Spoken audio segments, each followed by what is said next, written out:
Ladies and gentlemen, welcome back to the Gooners Gone Wild podcast. I'm with Coach Ari and Doc. We kind of just adopted the Coach Ari nickname now, so it's Coach Ari now. And we are here post-match. RC Lens 2, Arsenal 1 over there in Paris. Pretty shit game, ain't gonna lie. But, RC Lens, I must apologize. I was unfamiliar with your game. Yeah, literally. But Big up their fans. yeah. Big up their squad. They played incredible. I didn't think we had a bad game. We just didn't finish our chances. And they stayed in the match. And, again, big up to their fans the whole entire match. They were, up for it. And both of their goals were class. Oh my God. Both are great finishes. Yeah. I have a problem with the second one, but we'll get there. The fans really sounded like they were playing in the cup final, which is very impressive for them. Flares going, Tifos going, all that fun stuff. But I mean, good for them. It was their first home game in the UCL since 2002. So, speak your shit. I mean, congratulations on, that's a huge win. I think it's pretty funny that Ligue 1 got their karma after saying that the Farmers League strikes again, and then PSG immediately loses to Newcastle, which was fun to watch. Oh my God, got clapped. They got thrashed. Well. I didn't get to watch the highlights today yet. But let's focus on the negatives today. Unfortunately, not every podcast could be all sunshine and rainbows. Let's talk about, we opened the scoring, and it was actually kind of, myself hit the nail on the head with the 15th minute. I said we were going to score in the 15th, 16th minute, hoping that it was going to be a blowout, and then they immediately turned around and scored within the 21st minute or something like that. So they immediately equalized. But let's talk about that Gabby Jesus goal. Ari, I'm gonna let you start it off. I mean, I think that's class, and I think he honestly kind of needed that for his confidence. Yeah, I think we got a little bit lucky that they gave the ball away, and Saka was quick to recover the ball, and then he immediately played Jesus at the right around the top of the box, and classy finish from him, to tuck it away into the bottom corner. Good composure. He's got a lot of Champions League goals, not with us, but with City. But he's a big game player in these types of competitions. So it was nice to see him get that finish, and hopefully he can carry that form into City this weekend. But yeah, I was just looking down on my phone trying to find the stats to piggyback off of what you just said. So Jesus has 22 goals in 46 Champions League appearances. And I think that's a very impressive stat. You're almost at a 50% conversion rate in the Champions League, which is, unheard of. That's a fantastic conversion rate. But no, I agree 1000%. But yeah, Doc, how about you? I didn't catch a majority of the match. I could catch the second half from the 50th minute on because I was at work. So from the highlights, it looked like it was a really, really good finish. I'm just glad to see Jesus back up top and scoring again. I know we had talked about getting his time in there, but I think Jesus has stepped up and has been producing more whenever he's up top. We kind of just look a little bit more comfortable with him up top, and he's just different kind of class. I do think that we are still struggling to score as consistently at center forward position, but again, it was nice to see him back goal, another goal in Champions League, and good assist by Saka. We'll get there. We'll get there. I'll hold off. We'll get there. Good goal by Jesus. Yeah, for sure. I'm just. What about you, VK? No, I'm just gonna piggyback off what you guys said for sure. I think it's really good for his confidence. I'm still going to buy into the fact that I think we do need another striker, but I think there's a different position that we need to fill right now, and that is going to be right wing, and that's what I'm going to kind of talk about now. I'm going to let Doc get his stretches in. I'm going to let you kind of close this segment out because I know you got a lot to say. So Lens then goes on to equalize. A great goal. Nothing Raya could do. Other than not give the ball away. Was that the first goal or the second goal? The first one. That was for the first one. All right, that was for the first one. All right, so never mind. Then I am going to talk about it. We need to see Ramsdale. I know we said that we are emotionally connected to him. There was some very, very, very key mistakes that Raya made that I think our number one should not be making. And one of them is distributing the ball way too wide, way too loft, like too much of a loft ball into the opposition, which then leads into a counterattack, especially when you're right back who's not used to playing a attacking right back like Tomiyasu was. Called him out.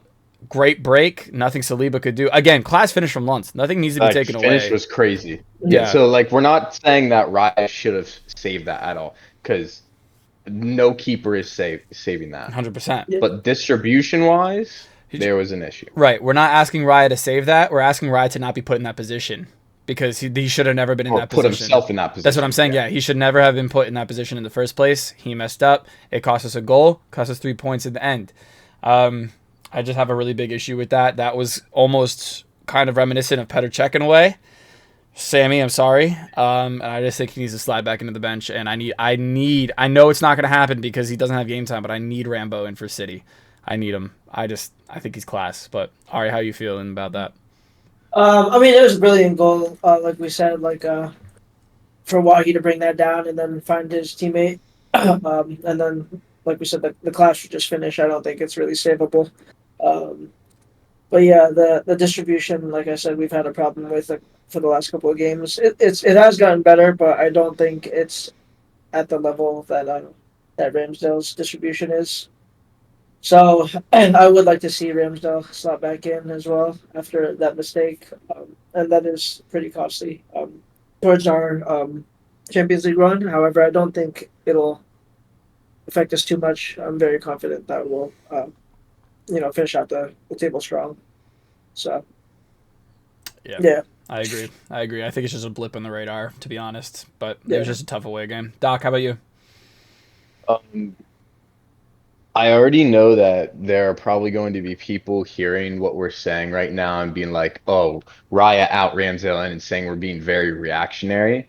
But if you look back at our previous pods, a majority of us here have been asking for Ramsdale to be starting. It isn't, this was the one thing, we're just reacting to it and saying, oh no, Raya out Ramsdale in. We've been calling for Ramsdale to be starting because, personal opinion, at least for me, I'm not going to speak for all of you guys, I think Ramsdale is the better keeper. Mm-hmm. He has had more experience with these players, these group of guys.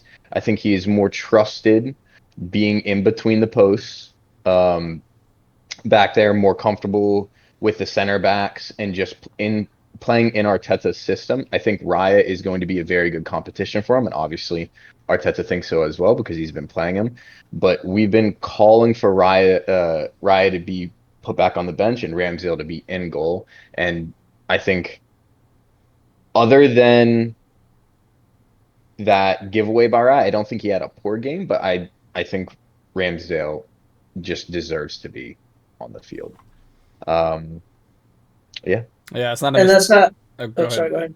Yeah. That's not a mistake that Ramsdale has made many times. We see the mistake from Ramsdale typically go through the middle passage, but his wing distribution has always been solid, like super solid. It's almost like Raya took my criticism 3 weeks ago and like completely reversed it. How I said he needed to use the middle channel more. Now I feel like he only uses the middle channel and never uses the wings, and when he does, it's very sloppy. I feel like he reverted. But go ahead, Ari, what you're gonna say? I was just gonna say, and that's not to say like Ramsdale was faultless either. Like Ramsdale makes his own mistakes as well. Like they're all humans. They're prone to errors. It happens. It's football. But I just think with how much Ramsdale has done for us in the past year and a half, 2 years, he's just been very, very classy. So I he deserves a shot to go back. Yeah, he deserves a shot to get back into his spot. So. Mm-hmm. And just to quickly add on before we segue into the big talking point of the game is it's going to really suck if Ramsdale's chance comes against City and then City thrashes us, which I'm not going to speak into existence, but like, I don't think if that happens, yeah, but I'm just saying, like, if that happens, that's going to be a really bad look on him. And I'm just hoping that, how some of you guys might think we're reactionary to Raya, you same people might be reactionary to Ramsdale, and I just hope that doesn't happen because Ramsdale is class. He is out there, being patient, waiting for his chance again. And he will get it eventually. I don't see Raya working out long term unless there's a lot of improvement going on. But with that being said, the 36th minute, our star boy, Bukayo Saka, has taken a little bit of a knock, a little bit of an injury. It's a little bit more serious as it seems. And not going to lie, all four of us, I think Sammy was in the pod as well, saw it coming. You know, that is something when we saw Saka on the team sheet, we all facepalmed and said it's inevitable because it happened last Sunday. It happened the Sunday before where he just wasn't himself. He was feeling, tightness in the back of his leg. And finally, I think it gave out. He is injured with, I believe, a hamstring issue. Could be wrong. I'm gonna give Ari the chance to go first, and then Doc's gonna take it away. So go ahead, Ari. How do you feel about Arteta's man management, and how do you think the injury to Saka is gonna hinder us? I mean, it's obviously very frustrating because we all saw it coming, and it's not like it's only us that sees it. Like, there's so many memes circulating on the internet right now about Arteta's man management with him. Like, we sent one the other day in the group chat, and it was a picture of Saka as like an 8-year-old, and they're like, it was like what did it say? Was it the last time he was benched? It was the last time he was benched, or last time Arteta didn't play him, and it was literally a picture of him in the youth academy when he was 8, and then the themed photo. And then the other meme that was sent was like it was an interview. It was a joking interview as a guy interviewing Arteta, and he was like, "Arteta, will Saka play?" Or he says, "If Saka, we will kill your family if Saka plays." And he goes, he turns into Arteta and he goes, "Bukayo will play." and he's like, "Arteta, we will murder your family if Saka plays." And he's like, "You heard me. Bukayo will play." So I mean, like, all the memes are circulating, and like our entire fan base knows that he's been needing rest. We watch him get kicked week in, week out as one of our best players. They target him, they double team him. He gets fouled nonstop because he's just so crafty with the ball on his feet. So we all saw this coming. I don't know how Arteta hasn't seen this coming. And I mentioned it on the last pod.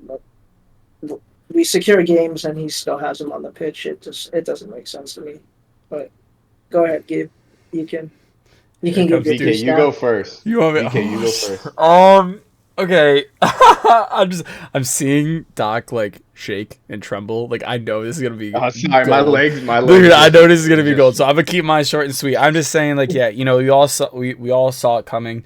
It was kind of strange because I even seemed to notice it even as early as the 5th minute. There was a small foul on him, and he came up, and his running pattern just didn't seem. This is gonna sound so weird. It didn't look like the normal Bukayo. It didn't look like the same running pattern as he normally has. He looked like he was favoring the left leg and not trying to put weight on the right. You know what I'm saying? So, I think the best part is it's just not his shooting leg, because that sucks. I am very fortunate to not have a serious injury on my right and to have it on my left. And I was like, if that ever happened to my right, I don't know, that might be wraps for me. So, I just think it's very fortunate it's not on his dominant leg. I just, like I said, it was so predictable. It was so predictable. And then the fact that the flight was delayed 5 hours, meaning he didn't rest as well as he should have been the 30th red flag that Arteta goes, okay, Nelson gets the nod. And it's not like Arteta doesn't have good depth. It's not like he's, Nelson on the right, Fabio on the right. I'd prefer to see Nelson, to be honest, but Fabio on the right. We have two people that can play that position. Just trust your depth, man. Just trust your depth. Doc, floor is yours. I don't even know where to start. The first issue is the fact that we see this happening. We're calling for a change, and nothing is happening on Arteta's end. Nothing's happening on the medical staff's end. To all the people that are saying, well, maybe Saka is telling them, the medical staff and Arteta, that I'm fine to play. I'm good, I'm golden. They're going through all their tests, and they're like, oh, yeah, there's some differences here. He does kind of look injured, but if he's saying he's good enough to play, He can play. No, you are paid to like Arteta, the medical staff. You are paid to manage those players. You're not paid to let those players manage you. You know what I mean? It's like you're paid to let them know, no, you still have an injury. We are risking the longevity of how much you're going to be able to play this season if we put you on the field for a set amount of time. Now, in that first match, he played, what was it, like 65 minutes, and then he was pulled off, something like that, for an ankle injury. The second match, he was put on. Same thing again. 60, 65 minutes, he had done enough. We were up like 3 goals, something like that. And we were saying it on the pod. It's like, okay, let's see a substitution for him. He doesn't need to be on the field. There's no point in risking it. We have Lens coming up. We have City coming up. Doesn't get pulled off, injured. Comes off injured. We have the depth to play another winger in the Champions League match where we can save Bukayo for the City match, which is much more important. It could be the springboard to send us into another 10 games unbeaten in the Premier League, which would put us at the top of the table and potentially give us a very good cushion moving into the second half of the season. But no, we see him on the team sheet again. 34 minutes goes by, and he's injured coming off and will not be playing in the Manchester City match. How stupid can you be? Honestly. Like, guys, I am at a loss for words. We saw this happening. I said it in our last pod. That, watch, we're going to see Saka get injured, and he's going to come off, and he's not going to be able to play the City match. And I even knocked on wood. I was like, oh, no, I'm just kidding. I won't jinx it. Because in my mind, I didn't think it was going to be that dumb of a decision to see him. Like, I didn't think we were going to see him in the lineup. At least I was praying that we wouldn't see him in the lineup. And what the fuck happens? We see him in the lineup. He gets injured in 34 minutes, and he is not going to play. We keep on seeing stuff as well posted that, oh, he's day-to-day, blah, blah, blah. He was in the England squad. Day-to-day, we're going off of what Arteta's saying. He is not going to be fit. And if he is played in the City match after a hamstring injury, I might actually rage. Do it. He, like, if he is played in that City match after a hamstring injury, we might not see him for a couple of months. Because I think he will get injured again. It's going to be worse. And it's going to be like one of those De Bruyne injuries where he came back too early, he's injured, and now 2 months he's out. We don't have a Julian Alvarez that we can just slide into that attacking center mid role. We don't have anybody like that we can just slide out there and be Bukayo Saka. Oh. Yeah. We have depth in a game like RC Lens. Now, props to them again. They play fantastic match, but Reece could have done just as well in that match as an injured Saka. If not better. All right, I rest my case. No, I'm gonna stop. I could just keep on rambling. I feel like. Go ahead. Oh, sorry. Go ahead. No. I was just gonna say. I feel like we're both behind you. Go ahead. I was gonna ask Gabe. Would players see a massive benefit from just getting like a few days off, or do you think that would affect their fitness levels too much? Like if he saw like 2 or 3 days off of training and then also didn't play in a match. So whenever I see like days off of training, they're probably still doing stuff. It's like active rest days. So they're getting in, they're probably biking for recovery, decreased lactic acid. They're probably doing some form of running. It's just not there in full contact, full training, something like that. Now, people in the comments, you can correct me if I'm wrong. I'm not a physio that works with professional teams, but I am a physical therapist, so I know some extent of PhD. Like active recovery days, stuff like that. So in terms of like days off or rest days, I think he would benefit from some of that. Or just like some form of non-contact training sessions. But I don't know the extent of the testing that they do in order to be like, oh yeah, he's cleared, he's good to go. I know some form of the testing that I would do for somebody that is like post-op ACL and would be like return to sport testing. So I'm sure they have certain parameters and certain levels that they would need to get these players back to fitness-wise in order to play in these matches. Now, I don't know if Saka's somehow getting to these levels and then is still not up to fitness or what's happening, how it's getting past the medical staff, because we saw an ankle injury, a shin injury, and now a hamstring injury. And especially anything from the ground up, working with the ankles, the knees are affected, the hips are affected. So all those muscles are going to end up being affected. And VK, you spoke on it a little bit, where he is favoring one side. If you favor one side or you're thinking about it too much, you are more susceptible to injury. Doesn't have to be an injury to the same exact body part, but you are more susceptible to injury in other places as well. So, like, there's so many factors that play into it. I just don't know how he was played and put in that position. I don't know if it's the medical staff. I don't know if it's Arteta's stubbornness in playing him. Like, I understand if it's like Messi or Ronaldo, he's playing. Saka, he's playing. But he was injured the past 2 games and came off due to injury. There is a pattern there that can be stopped, and he would be healthy now for the City game if he didn't have to play. Yeah. Yeah. And I can kind of, speak a little bit actually from experience. I'm even right now, like I guess from a couple pods back, I mentioned I had a sprained ankle. Like now that the ankle's starting to, finally heal up, I'm actually seeing a lot of residual effects on my left leg because I've been using my left leg for so long. You've been favoring it. Yeah, and it sucks because I've had surgery on my left. On my left knee. I have tendonitis in my left ankle, and like now I'm feeling those residual effects. So like, I'm not obviously saying that I'm Bukayo Saka and I'm that fit. You know what I'm saying? Like he definitely is 10 times, 20 times, 100 times fitter than me. But on the flip side of that is like I kind of get where he's like why it's happening because it's just about a part of the human body. And before anyone in the comments, like I know like we're probably gonna post this out of context for like TikTok and YouTube and reels and stuff. I do know a lot of people do come to the full pods to watch the rest. I just want you to know, like, if you are watching this coming from one of those pods, like, yes, it's Doc's opinion, but Doc also is a professional, so it's a professional opinion, like, on this type of matter. So I hope that his opinion holds a little bit more weight than, me and Ari's do. You know what I'm saying? So just give him his flowers. Be careful when you're gonna make some comments on that. Please make comments. I will gladly have a nice conversation back and forth with you about tissue healing times, about even players having access to medical staff that we don't have access to. So there's differences in healing times and how fast they can get back into match fitness, stuff like that. But still, an injury is an injury. Mm-hmm. As simple as that. And I will gladly talk about it. And listen, I'm a dummy who thinks the match should be replayed against Tottenham versus Liverpool. This is a very smart man who has educational and professional experience, so it might go a little bit differently. But let's just quickly touch on the second goal before we close out.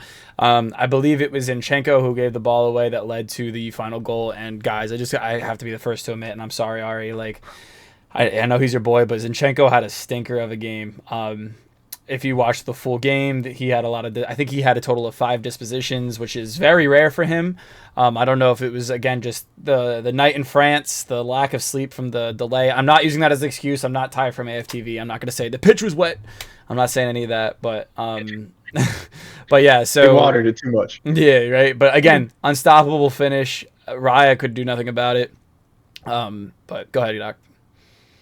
You said unstoppable finish. I have an issue with 6 players being in the box and 1 person sitting at the PK spot unmarked, and that ball going through all of them, and then him having a clear finish on the goal. Great finish, but they had, I think, 2 players in the box. That ball was 100% going to get crossed to him. If it gets put across the 6, Raya's coming out and grabbing it.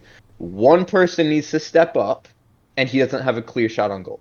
One person needs to recognize that and be able to step up. So I do have an issue with that second goal. Great finish, good finish by Lens, but what is our defense doing inside the 18 when we have 6 players, 3 players around the ball? I think Declan Rice and Gabriel were relatively close to him, and maybe another center mid. I don't know who was at the top of the box. It was Declan at the top of the box and Gabriel. Or no, it was Saliba. It was Saliba next to him. Or in front of them. One of them can step up to either disrupt the pass, like take away that passing lane, or at least step up to disrupt that shot. Yeah. And there was just way too much space.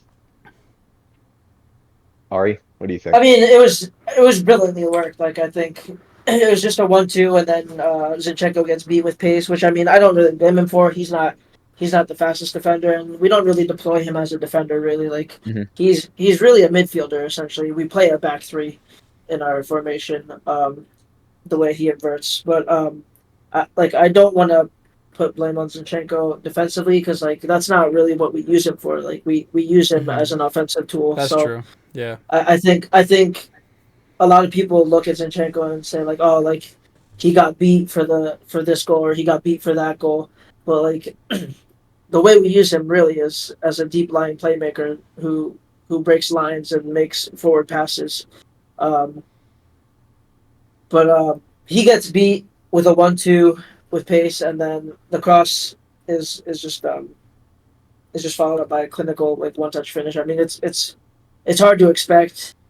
And like, sure, I think we could have done better defensively. Like Gabe said, it was two attackers versus 5 or 6 defenders, but it was a really really classy one time finish Oh, into Hmm. the it side was a netting. very good So finish. yeah, I mean, I think Saliba probably could have stayed alongside him and like tracked him better, but it is what it is. Yeah, So I feel like it was one of those Wenger moments where when you play young talent, you're obviously going to lose points, but you're still going to play them because of the confidence. I think just quite literally the inexperience from Saliba and Gabriel cost us the goal. I mean, I obviously know that that is like a defender's number one priority is to defend the penalty spot, obviously. But I think it happened in like the 60th, 70th minute, and it's just in that setting. They probably weren't thinking straight. You know, I I will I I will say we praise them so much. We also have to criticize them when they do something wrong. I'm not Yeah, defending them at all.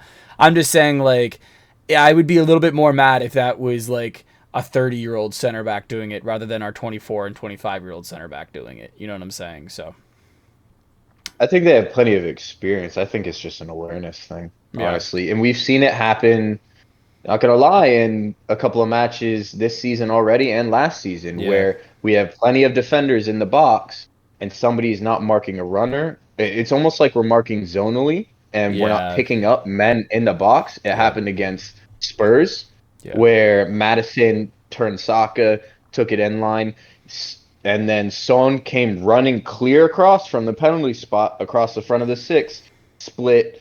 I think it was Saliba again, Declan Rice, and another defender, all in a small space. Nobody picked them up, and he finished it in the back of the net. Honestly, we have been seeing that more where we struggle picking up runners in the box or tracking. I don't know if it's a communication thing. I don't know if it's how we're setting up zonally in defense or what's going on, but just something that I noted. Yeah. Overall, props to Lens. Good win for them. Looking at the table for the Champions League group, Lens is in first now on sitting on 4 points. We're in second, sitting on three. Sevilla is third, sitting on two, and PSV is sitting in last on 1 point. Yeah. Do you guys have anything else? um, I was just gonna say that obviously football is a game of very small margins, and you only win by a few goals. Um, but I think based on the statistics and how we played and like what I watched, we came out to play. Like we just didn't finish our chances. We had Trossard's chance at the beginning of the second half where he could have slotted it, but he hit it into the keeper. Tomiyasu had that cross Yeah. that he Mm, he hit straight into the gotta be keeper. I mean, it put was a down. good save. It It was a really good was, but save, but he I he don't could, know the keeper knew much about it. He just yeah. left yeah. his leg there and Tommy Uh, rocketed so it straight into there's his that, leg. and then Reese Nelson had an opportunity, and Ketia got down in the box and then put a back angled pass into his path, and he struck it, and I think it got blocked by a defender. I But thought it was another Under save. I don't know. I could be yeah, wrong. I don't know, I don't remember. But like I said, the game is a game of really small margins, and I think statistically, we dominated possession, we created chances, we just didn't finish them, and that's at the end of the day, that's the difference That's what matters. sometimes. Yeah. Yeah. For sure. For And sure. Arteta said it in his post match as well. He said that's the difference between our game against PSV and at Lens is, at at home against PSV, we were clinical in both in both boxes. We defensively we Mhm. were very clinical, and we finished our opportunities in the offensive third. But it wasn't the same story tonight, and that's the difference. So I mean, Yeah. I think we played well. We just didn't get the result we Yeah, wanted. Hmm. Yeah. For sure. It definitely wasn't. absolutely. It definitely. Sorry. Wow. Definitely was not a steamrolling as I think we initially thought. Like Hmm. like 10 minutes after the game, I think it was a very. I don't want to say even game. I think it was one sided in a lot of things towards Arsenal. It's just like you guys said, not finishing our chances. I think a big name striker, Osimhen. There was another big Tony. Bringing them into the club would be very helpful. Is it going to happen? Who knows? Probably not. But it's one. It's good. I think Tony's looking more likely than Osimhen at this moment. Which we're not even going to touch that situation. We could be here for hours for that one. And but we just move. It's just one of those results we have to take on the chin. And it's Yep. like Ari and Doc said, it's not going to affect our. Hopefully, not going to affect our group stage at all. I still think we top it. I, I I think think we top I it think probably. Lens comes to the Emirates, they get worked. I think any team that comes to the Emirates this season is going to get worked, bar from the elite, you know what I'm saying? But even then, they're still going to find it difficult. But, I mean, that's all we really got to say about this. We move to the big one this Sunday, 11:30 a.m. Eastern Standard Time. The champions come to the should-have-been champions at the Emirates. Yeah. So we're gonna see how that goes. But it's been the Gooners Gone Wild podcast, and as always, Gooners, come on, you Come on, Gooners. you Gooners. Come on, you Gunners.